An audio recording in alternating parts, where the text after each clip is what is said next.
Es probable que tu motor se esté desgastando más rápido de lo que debería, y lo extraño es que casi no tiene nada que ver con la antigüedad del auto o cuántos kilómetros tiene.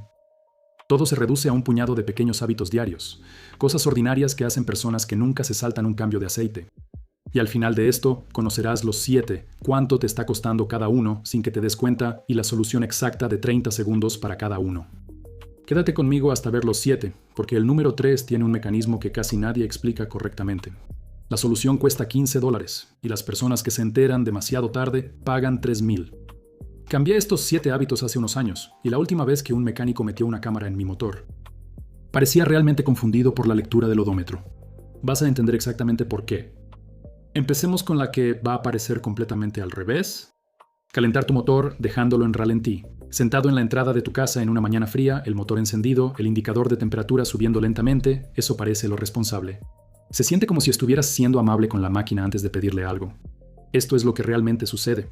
Los motores modernos con inyección de combustible están diseñados para calentarse al conducir suavemente, no parados. Cuando dejas el motor en ralentí estando frío, el combustible no quemado lava las paredes del cilindro y adelgaza la película protectora de aceite entre los anillos del pistón y el metal. En los motores de inyección directa, que son la mayoría de los autos fabricados después de aproximadamente 2008, el combustible se rocía directamente en el cilindro, así que las válvulas de admisión nunca se limpian con el paso del combustible como ocurría en los diseños más antiguos. La carbonilla se acumula en la parte trasera de esas válvulas debido al vapor de aceite y los gases de escape, y el ralentí prolongado en frío acelera ese proceso. Cuando la acumulación se vuelve lo suficientemente grave, una descarbonización profesional cuesta entre $300 y $500. La verdadera ironía es que el motor alcanza la temperatura de funcionamiento mucho más rápido, conduciéndolo suavemente que estando detenido. El viejo consejo de calentar el motor viene de los motores carburados de los años 70 que realmente lo necesitaban. El tuyo no lo necesita, enciéndelo, dale 30 segundos y arranca suavemente. Esa es toda la solución. El número 2 tiene un mecanismo del que la mayoría de la gente realmente nunca ha oído hablar y explica una factura de reparación que parece salir de la nada. Mantener el combustible habitualmente bajo. No quedarse sin gasolina, solo el hábito de andar con el último cuarto de tanque, dejar que la luz de advertencia se encienda y llenar solo cuando casi se acaba. Tu bomba de combustible está sumergida dentro del tanque de gasolina y utiliza la gasolina que la rodea como líquido refrigerante. Cuando el nivel baja, la bomba se calienta y casi no hay líquido, absorbiendo desde el fondo del tanque donde se han acumulado años de sedimentos. Óxido fino, arenilla, todo lo que se hunde. Ese material pasa por tu filtro de combustible y si el filtro es viejo, va directo a tus inyectores. Los inyectores son instrumentos de precisión con tolerancias medidas en micrones. La contaminación no los arruina de la noche a la mañana, los va degradando poco a poco, dándote un ralentí irregular, menor economía de combustible y eventualmente códigos de fallo de encendido que cuestan dinero real para solucionar. La bomba misma se sobrecalienta y se desgasta desde adentro. La falla de la bomba de combustible cuesta entre $400 y $800 y suele ocurrir en el peor momento posible. Llena el tanque cuando esté en un cuarto, sin costo extra, sin inconvenientes, y la bomba dura toda la vida del auto en vez de fallar a las 120,000 millas. Quédate conmigo, porque el número 3 causa el daño más caro de esta lista. Lo hace todo silenciosamente desde adentro y casi no te da ninguna advertencia hasta que el costo ya está definido. Refrigerante viejo, no nivel bajo de refrigerante. Refrigerante viejo. El anticongelante fresco es ligeramente alcalino, y esa alcalinidad es parte de cómo protege los metales en tu sistema de enfriamiento. Si dejas el mismo líquido el tiempo suficiente, se vuelve ácido. El refrigerante ácido hace 3 cosas de forma silenciosa y constante. Disuelve el impulsor dentro de la bomba de agua, corroe el interior del radiador y desgasta el sello de la junta de culata desde el lado del refrigerante hacia adentro. La primera señal de advertencia, si es que llegas a tener una, es un leve olor dulce que proviene del compartimiento del motor. Eso es etilenglicol, el ingrediente principal de tu anticongelante, quemándose en algún lugar donde no debería estar. Aprieta la manguera superior del radiador cuando el motor esté frío. Debe sentirse firme. Si está suave y esponjosa, significa que la química del refrigerante ya ha estado afectando el hule desde adentro. Para cuando cualquiera de esas señales aparece, el daño normalmente ya está hecho. Un trabajo de junta de culata cuesta de $1,500 a $3,000 y varios días sin el auto. Un lavado del sistema de enfriamiento son $15 de líquido. Cada fabricante indica un intervalo de cambio. Casi nadie lo sigue. Revisa el depósito de expansión esta noche. Si el líquido es marrón o color óxido en vez de claro y brillante, significa que ya se echó a perder. Y ese es un problema de $15 que ya no va a esperar mucho. Aquí está el que te afecta poco a poco porque no suena a nada en absoluto. Viajes cortos en frío. Cada vez que arrancas el motor en frío, se produce condensación dentro del motor. El vapor de agua de la combustión y del aire circundante se condensa en el metal frío y se mezcla con el aceite. Normalmente, esa humedad se evapora por completo una vez que el motor alcanza su temperatura de funcionamiento óptima. En un viaje de 5 minutos a la esquina y de regreso, el motor nunca llega a esa temperatura.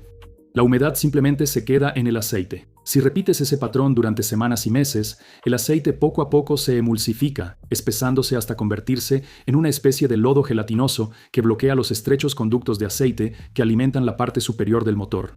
Saca la varilla medidora y observa el aceite en el trapo. El aceite nuevo es de color ámbar a marrón oscuro. Cualquier cosa lechosa o espumosa significa que esto ya ha comenzado. Y lo correcto es hacer un cambio de aceite antes que cualquier otra cosa. La solución continua es realmente aburrida. Combina viajes cortos cuando puedas, y una vez a la semana, haz un trayecto lo bastante largo como para mantener la temperatura normal de funcionamiento durante 20 minutos. La mayoría de los indicadores del tablero se estabilizan en el punto medio cuando llegas ahí. En una autopista que toma unos 10 minutos en llegar y se mantiene fácilmente, un trayecto con el motor caliente a la semana deshace lo que los trayectos cortos en frío de 5 minutos van acumulando lentamente. El número 5 es algo que podrías estar haciendo a propósito para ahorrar dinero, y eso es lo que hace que duela. Forzar el motor. Esto es conducir en una marcha demasiado alta a muy bajas revoluciones, dejando que las revoluciones caigan casi a cero, y luego presionar el acelerador para seguir avanzando, especialmente subiendo una colina. La gente lo hace porque las bajas revoluciones parecen económicas, suaves y ahorran combustible. Lo que realmente está pasando bajo el cofre es casi violento. A muy bajas revoluciones, con el acelerador muy pisado, la presión dentro del cilindro se dispara mientras el motor gira demasiado lento para manejarlo y la mezcla de combustible deja de quemarse suavemente y empieza a explotar. Golpeteo o detonación. Esa onda de choque golpea el pistón, la biela y los cojinetes sobre los que gira la biela miles de veces por minuto. Esos cojinetes son de metal blando y funcionan sobre una película de aceite y no están hechos para recibir ese tipo de golpes. Si lo haces durante años, se te puede girar un cojinete, lo que significa reconstruir el motor, fácilmente de $2,000 a $4,000. La solución es gratis, y es cuestión de sentirlo. Si el motor suena forzado o tiembla cuando pisas el acelerador, estás en una marcha demasiado alta.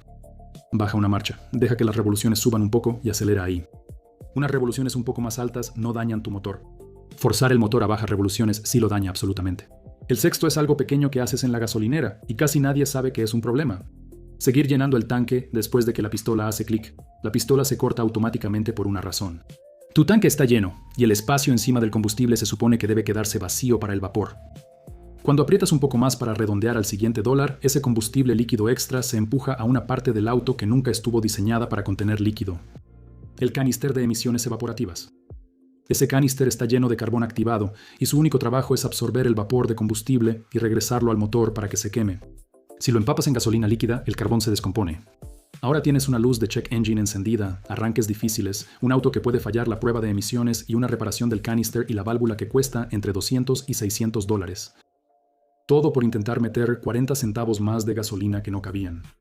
Cuando la bomba corte, terminaste. Cuelga la manguera y vete.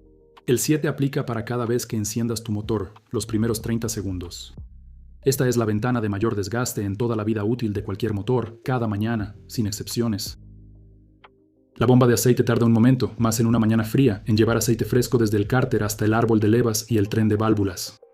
Durante esa ventana, la parte superior del motor funciona con la fina película que quedó adherida al metal desde la última vez que manejaste. No puedes eliminar esa ventana, cada encendido la tiene, pero puedes evitar empeorarla. No aceleres el motor justo después de arrancarlo. No enciendas el aire acondicionado, el desempañador trasero, los asientos calefactados y el estéreo todos al mismo tiempo en cuanto arranque. Esa carga eléctrica máxima afecta al alternador. Exactamente cuando la presión de aceite todavía está subiendo. Enciéndelo, ponte el cinturón de seguridad, revisa tus espejos, 20 segundos sin hacer nada, luego arranca despacio. Y algo que vale la pena recordar para toda la vida, si la luz roja de presión de aceite se enciende mientras conduces, eso no es una advertencia temprana. La presión de aceite ya bajó por debajo del mínimo seguro. Detente de inmediato. No en un lugar mejor más adelante, en ese momento. Seguir conduciendo con la bomba de aceite averiada es justo lo que convierte pedir una grúa en tener que reemplazar el motor. Este extra es para cualquiera que guarde un auto durante el invierno o lo deje parado un par de meses o más. El aceite se escurre de las paredes de los cilindros mientras un auto está parado y se asienta en el cárter. Después de varios meses, esa película en las paredes de los cilindros ha tenido tiempo de evaporarse y oxidarse. El primer arranque en frío después de estar mucho tiempo parado es el momento más seco que esas paredes verán en toda la vida del motor. Así que antes de girar la llave, quita una bujía y vierte una cucharada de aceite de motor fresco directamente en el cilindro a través del orificio de la bujía. Vuelve a enroscar la bujía y luego arráncalo normalmente. El aceite recubre las paredes de inmediato en lugar de esperar a que la presión de la bomba suba desde abajo. Quienes reconstruyen motores hacen este paso exacto antes de encender por primera vez un motor recién reconstruido. El mismo principio, la misma razón y toma 4 minutos. Tu motor arranca lubricado en lugar de seco, y ese primer encendido después de estar guardado ya no será el peor que tendrá. Si algo de eso le da a tu motor algunos años extra, envíaselo a alguien que maneje. Gracias por ver.